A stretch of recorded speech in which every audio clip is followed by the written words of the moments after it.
Hi, we've been asked by some of our retailers to create something where a SKU can be substituted for another SKU at the time of the sale.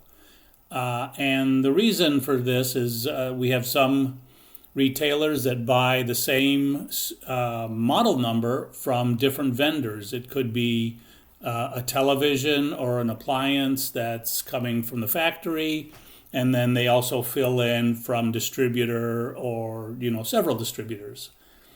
And there could be other reasons why you might want to use this, but I'm going to show you how that's set up.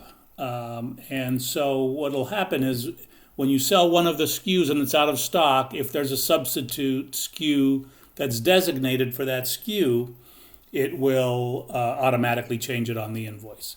So I'm going to take this SKU here and I'm going to show you first how we set it up so that it actually happens. So you can see we have a 5-drawer chest for $109.90 here. And you're familiar with the SKU maintenance screen here. We've added a button here that says substitute.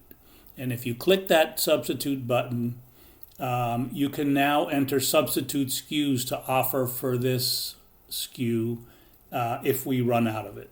So I'm going to enter 4, 831.70, 831.70. Okay, and that's another 5-drawer chest. This is a different model, but sometimes when you have those inexpensive chest promotions, you might just want to substitute one for the other if you're running out and you're getting them from more than one source. Okay, so let's go over here. Now, there's two things that can happen. We can automatically replace it, which is what it's going to default to when there's no quantities when the salesperson sells it. Or you can ask it to suggest it to the salesperson.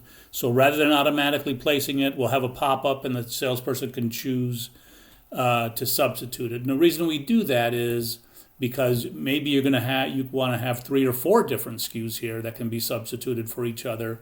And so that pop-up will give that salesperson all of those SKUs to choose from. Okay? So I'm going to continue here. And you can see now that substitute SKU is lit up in green with a 1 in there. And that means that green means that there's a substitute SKU now for this SKU.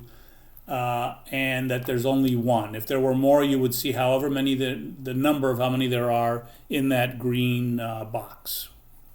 Okay, so we've now set that up. Let's go over now to a sales screen and actually create a sale.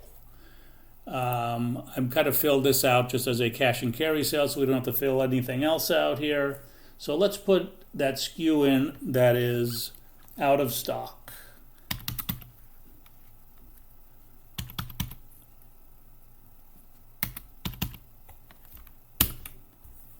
Okay, you can see that 066 is what that SKU ends in.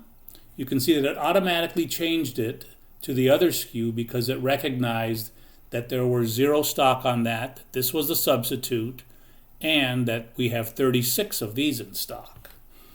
Okay, now I'm going to get out of here and go back to the SKU now. And we're going to change this up a little bit now. This time we're going to go into the substitute and we're going to say, instead of replace it, give a suggestion to the salesperson. Okay. Let's go do another sale. And let's sell that 102 689 066. And this time you see you're getting a pop-up box here that says, here's the SKU you entered, you have 0 quantity, here's the substitute SKU. If you would like it, then you can click yes. If you don't, you can click no. And again, once we click yes, it's going to substitute it automatically. Now you can see in that box, if we had more than one, the salesperson can select which SKU they want to substitute. And that's how we substitute a SKU when the other one's out of stock.